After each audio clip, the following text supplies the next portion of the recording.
नमस्कार दोस्तों, आपका हमारे चैनल पर स्वागत है।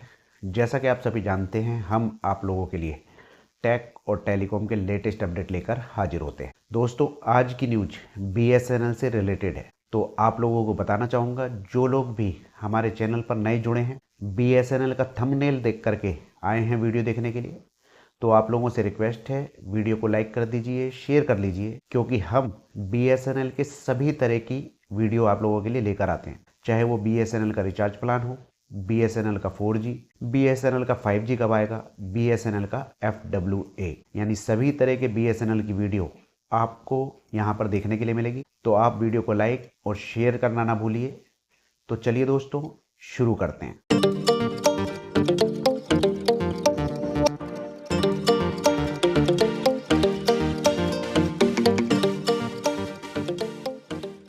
दोस्तों, आपको बताना चाहूँगा कि खुद सरकार ने बीएसएनएल से जवाब मांग लिया है। जैसा कि आप लोग जानते हैं, बीएसएनएल का नेटवर्क तो आ नहीं रहा है और आजकल संसद में इसका जिक्र खूब हो रहा है। पहले तो सरकार को खुद इसके बचाव के लिए आना पड़ा। वित्त मंत्री जी ने बोला कि बीएसएनएल बढ़िया है। ज्योतिरादित्य सिंधिया जी भी बीएसएनएल की तारीफ कर रहे हैं और इसकी उपलब्धियां गिना रहे हैं। तो अब जब सरकार इसका बचाव कर रही है, तो जाहिर सी बात है, इसकी जवाबदारी भी तय होती है। तो अब सरकार ने खुद बीएसएनएल से जवाब मांग लिया है, यानी कि डिपार्टमेंट ऑफ टेलीकम्युनिकेशंस ने बीएसएनएल से जवाब मांगा है। आपकी सब्सक्राइबर ग्रोथ कितनी है, आपका जो रेवेन्यू है, ये दिखावा है या सच है, हमें लिखित में चाहिए। हमें दिखाओ आप कि कैसे कैसे आप आगे बढ़ रहे हो, किस तरीके से काम कर रहे हो।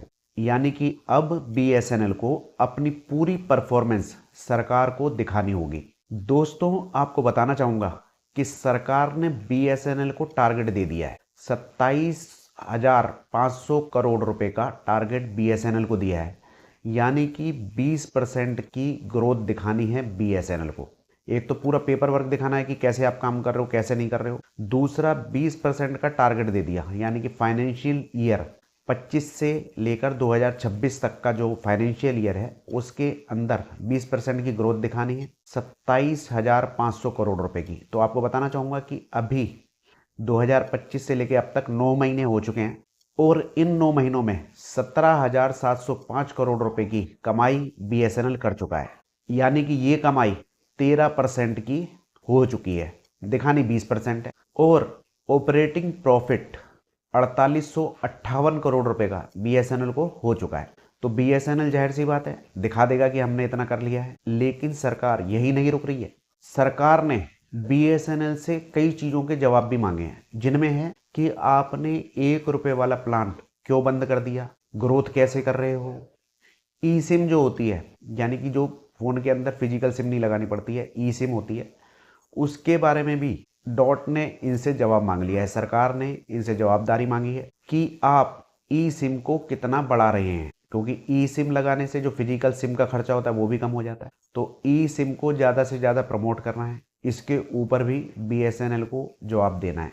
और जैसा कि आप सब जानते हैं, बीएसएनएल की कस्टमर की ग्रोथ बढ़ ही रहे हैं, लेकिन बीएसएनएल चाहता है मुकाबला करना जियो और एयरटेल का। अब जियो के जो कस्टमर हैं वो हैं 49 करोड़ और एयरटेल के जो कस्टमर हैं वो हैं 46 करोड़। अब बीएसएनएल चाहता है जियो और एयरटेल से मुकाबला करना, और बीएसएनएल के कस्टमर हैं 9.3 करोड़, यानी 9.5 करोड़ भी नहीं है। और ये 46 करोड़ वालों से मुकाबला करने की तैयारी कर रहे हैं 1 लाख टावर में।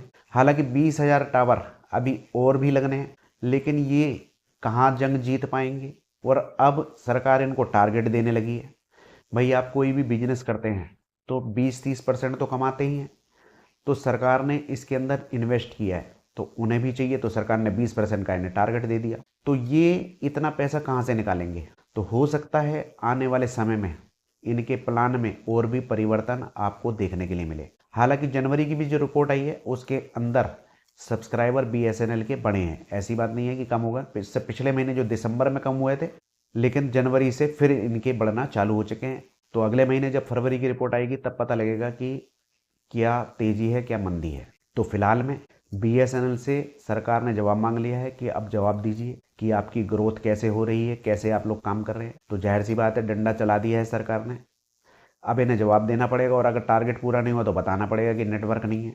तो आप लोग जो सोशल साइट पे कमेंट करते हो वो कमेंट सरकार ने उठाना चालू कर दिया, जवाब इनसे मांगने लगे हैं। अब बीएसएनएल से जवाब देते नहीं बन रहा, क्योंकि जो हमारे विपक्ष के नेता हैं वो लोग भी कोई ना कोई शगुफा छोड़ देते हैं कि बीएसएनएल को डुबो रहे हैं, कोई कुछ कहता है कोई कुछ कहता है। तो अब सरकार खुद ही आगे आ रही है इसे बचाने के लिए। तो आप लोगों की क्या राय है कमेंट में बताइए और कमेंट जरूर कीजिए, लेकिन जहां इनके चैनल हो वहां पे विरोध जरूर करिए, क्योंकि डंडा आप चलाते रहोगे तो काम होता रहेगा, नहीं तो सरकारी डिपार्टमेंट है। अब तो वैसे काफ़ी लोग सही हो गए हैं, लेकिन फिर भी आप लोग कहते रहोगे तो उस पर काम होता रहेगा, वरना बीएसएनएल पहले की तरह सो जाएगा। और वैसे अगर आप नहीं भी कहोगे तो सरकार अब काम करने लगी है। आप देख रहे हो सरकार इनसे जवाबदारी कहने लगी है कि आप बताइए। पहले कोई जवाबदारी नहीं थी तो ठप हो गया था बीएसएनएल, अब जवाबदारी तय कर दी है सरकार ने, तो जाहिर सी बात है बीएसएनएल अब ग्रोथ करेगा। आपकी क्या राय है कमेंट में बताइए। वीडियो अच्छी लगी हो या ना लगी हो लाइक ज़रूर कीजिए, क्योंकि यही आपका प्यार है जो हमें मिलता है, और कुछ तो हम आपसे मांगते नहीं हैं। और दोस्तों छोटी छोटी वीडियो में ज़्यादा जानकारी के लिए चैनल को सब्सक्राइब कर लीजिए। आज्ञा दीजिए, नमस्कार।